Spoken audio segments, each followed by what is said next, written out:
ಕೆಲವರು ಮಾತ್ರ ಇತಿಹಾಸ ಬರೀತಾರೆ, ಆದರೆ ಇನ್ನು ಕೆಲವರು ಆ ಇತಿಹಾಸವನ್ನ ಬರೆಯೋರನ್ನೇ ರೂಪಿಸಿ ಬಿಡ್ತಾರೆ.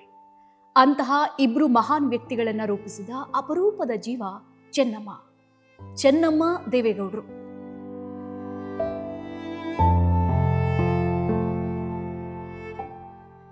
ಭಾರತದ ಪ್ರಧಾನಿಯಾಗಿ ದೇಶವನ್ನು ಮುನ್ನಡೆಸಿದ ಎಚ್.ಡಿ. ದೇವೇಗೌಡರು ಹಾಗೂ ಕರ್ನಾಟಕದ ಮುಖ್ಯಮಂತ್ರಿಯಾಗಿ ಜನಸೇವೆ ಮಾಡಿದ ಎಚ್.ಡಿ. ಕುಮಾರಸ್ವಾಮಿಯವರ ಹಿಂದೆ ಮೌನವಾಗಿ ನಿಂತಿದ್ದ ಮಹಾನ್ ಮಹಿಳೆಯೇ ಚೆನ್ನಮ್ಮ. ಅವರು ರಾಜಕಾರಣಿಯಾಗಲಿಲ್ಲ, ಅವರು ಭಾಷಣನೂ ಮಾಡಲಿಲ್ಲ, ಅವರು ಅಧಿಕಾರದ ಬೆಳಕನ್ನೂ ಹುಡುಕಲಿಲ್ಲ. ಆದರೆ ಅವರು ಕಟ್ಟಿದ ಕುಟುಂಬ ಭಾರತದ ರಾಜಕೀಯ ಇತಿಹಾಸದಲ್ಲಿ ತನ್ನದೇ ಆದ ಅಧ್ಯಾಯವನ್ನು ರಚಿಸಿದೆ. ಇದು ಕೇವಲ ಓರ್ವ ತಾಯಿಯ ಕಥೆಯಲ್ಲ, ಇದು ತ್ಯಾಗದ ಕಥೆ, ಸರಳತೆಯ ಕಥೆ, ಮೌನದಲ್ಲೇ ಇತಿಹಾಸ ನಿರ್ಮಿಸಿದ ಅಪರೂಪದ ತಾಯಿಯ ಕಥೆ.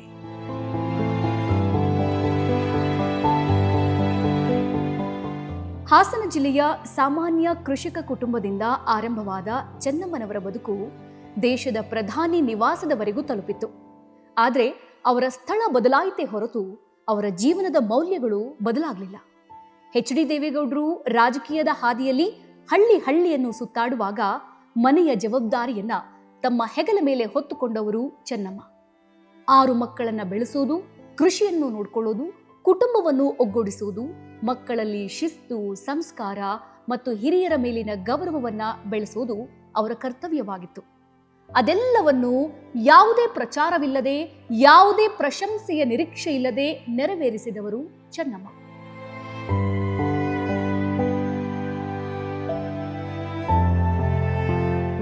ಇಂದು ಎಚ್.ಡಿ. ಕುಮಾರಸ್ವಾಮಿಯವರ ವ್ಯಕ್ತಿತ್ವದಲ್ಲಿ ಕಾಣುವ ಕುಟುಂಬದ ಮೇಲಿನ ಗೌರವ, ಹಿರಿಯರ ಆಶೀರ್ವಾದಕ್ಕೆ ನೀಡುವ ಮಹತ್ವ, ಸರಳ ಬದುಕಿನ ಮೌಲ್ಯಗಳ ಹಿಂದೆ ತಾಯಿಯ ಸಂಸ್ಕಾರದ ಛಾಪನ್ನ ಕಾಣಬಹುದು.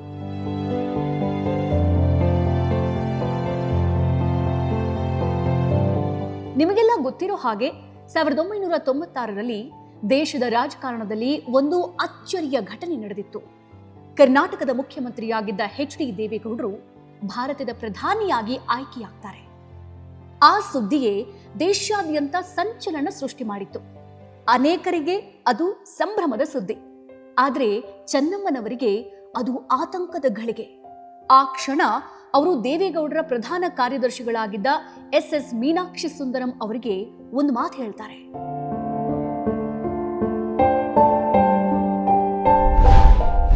ಚೆನ್ನಮ್ಮನವರ ಆತಂಕದ ಮಾತುಗಳು. ದೇವೇಗೌಡರು ಬಹಳ ವರ್ಷಗಳ ಹೋರಾಟದ ನಂತರ ಮುಖ್ಯಮಂತ್ರಿಯಾಗಿದ್ದಾರೆ. ನಾವು ಇಲ್ಲಿ ಸಂತೋಷವಾಗಿದ್ದೀವಿ. ಹೀಗಿರುವಾಗ ಅವರು ಇಷ್ಟು ದೊಡ್ಡ ಜವಾಬ್ದಾರಿಯನ್ನ ಏಕೆ ಒಪ್ಕೊಂಡ್ರು? ನನಗೂ ನಮ್ಮ ಕುಟುಂಬಕ್ಕೂ ಭಯವಾಗ್ತಿದೆ. ದೂರದ ದೆಹಲಿಯಲ್ಲಿ ನಮಗೆ ಯಾರೂ ಪರಿಚಯವಿಲ್ಲ, ಅಲ್ಲಿನ ಭಾಷೆಯೂ ನಮಗೆ ಗೊತ್ತಿಲ್ಲ. ಎಲ್ಲರೂ ದೆಹಲಿ ಬಗ್ಗೆ ಹೆದರಿಸ್ತಾ ಇದ್ದಾರೆ. ಈಗ ಅವರು ನಿರ್ಧಾರ ಮಾಡಿ ಆಗಿದೆ. ದಯವಿಟ್ಟು ನೀವು ಅವ್ರ ಜೊತೆಯಲ್ಲಿ ದೆಹಲಿಗೆ ಹೋಗಿ, ಅವರ ಜೊತೆಯಲ್ಲೇ ಇದ್ದು ಅವರನ್ನ ಚೆನ್ನಾಗಿ ನೋಡ್ಕೊಳ್ಳಿ. ಚೆನ್ನಮ್ಮ ದೇವೇಗೌಡರ ಪತ್ನಿ.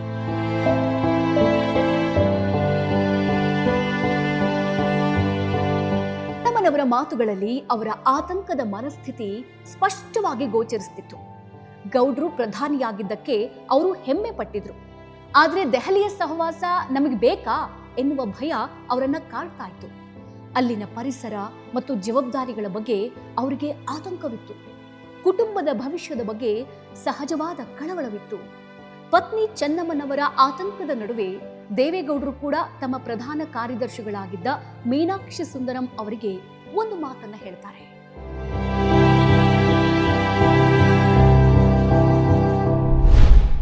ದೇವೇಗೌಡರ ಆತಂಕದ ಮಾತುಗಳು. ನಮ್ಮ ಸರ್ಕಾರ ಹೆಚ್ಚು ದಿನ ಇರೋದಿಲ್ಲ. ನಿಮ್ಮ ಕುಟುಂಬವನ್ನು ದೆಹಲಿಗೆ ಕರೆತರಬೇಡಿ. ನಾನು ನನ್ನ ಕುಟುಂಬನ ದೆಹಲಿಗೆ ಸ್ಥಳಾಂತರಿಸೋದಿಲ್ಲ. ನಾವು ಒಂದು ಸೂಟ್ ಕೇಸ್ ಹಿಡಿದು ದೆಹಲಿಗೆ ಹೋಗೋಣ ಸಾಕು.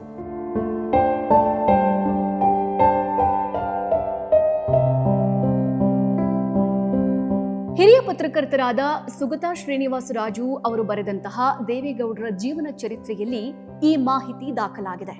ಅಂದಹಾಗೆ ದೇವೇಗೌಡರು ಪ್ರಧಾನಿಯಾದ್ರೂ ಚೆನ್ನಮ್ಮನವರಿಗೆ ಸಂಭ್ರಮಕ್ಕಿಂತ ಆತಂಕವೇ ಹೆಚ್ಚಾಗಿತ್ತು. ಗೌಡ್ರು ಆ ಜವಾಬ್ದಾರಿಯನ್ನ ಹೇಗೆ ನಿಭಾಯಿಸ್ತಾರೋ ಎನ್ನುವ ಭಯ ಅವರನ್ನ ಬಹು ದಿನಗಳವರೆಗೆ ಕಾಡಿತ್ತು. ಅದರಲ್ಲೇ ಚೆನ್ನಮ್ಮನವರ ವ್ಯಕ್ತಿತ್ವದ ಮಹತ್ವ ಅಡಗಿದೆ. ನಿಮಗೆಲ್ಲ ಗೊತ್ತಿದೆ, ಇಂದಿನ ಕಾಲದಲ್ಲಿ ಕೇವಲ ಪ್ರಸಿದ್ಧಿಗಾಗಿ ಓಡಾಡುವವರೇ ಹೆಚ್ಚು. ಆದರೆ ಅಂಥ ಪ್ರಸಿದ್ಧಿಯಿಂದ, ಪ್ರಚಾರದಿಂದ ದೂರವೇ ಉಳಿದು ಕುಟುಂಬವನ್ನೇ ತನ್ನ ಸರ್ವಸ್ವವೆಂದು ತಿಳಿದು ಕುಟುಂಬದವರ ಸಾಧನೆಯಲ್ಲಿ ತಮ್ಮನ್ನ ತಾವು ಕಂಡುಕೊಂಡವರು ಬಹಳ ವಿರಳ. ಚೆನ್ನಮ್ಮನವರದ್ದು ಅಂತಹ ಅಪರೂಪದ ವ್ಯಕ್ತಿತ್ವ.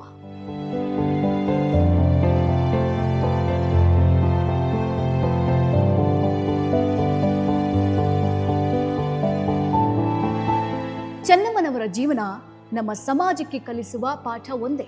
ಅದೇನೆಂದ್ರೆ, ಓರ್ವ ನಾಯಕನನ್ನ ರೂಪಿಸೋಕೆ ಸಾವಿರಾರು ಜನರ ಬೆಂಬಲ ಬೇಕಾಗುತ್ತೆ.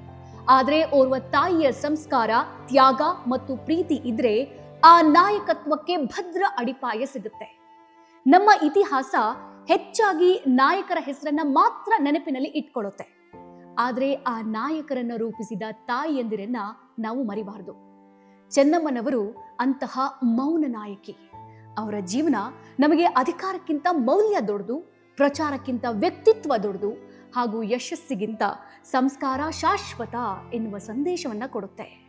ಇದು ಕೇವಲ ಚೆನ್ನಮ್ಮನವರ ಕಥೆಯಲ್ಲ, ಇದು ಪ್ರತಿಯೊಬ್ಬ ತಾಯಿಯ ತ್ಯಾಗಕ್ಕೆ ಸಲ್ಲಿಸುವ ಗೌರವ. Bureau report, focus TV.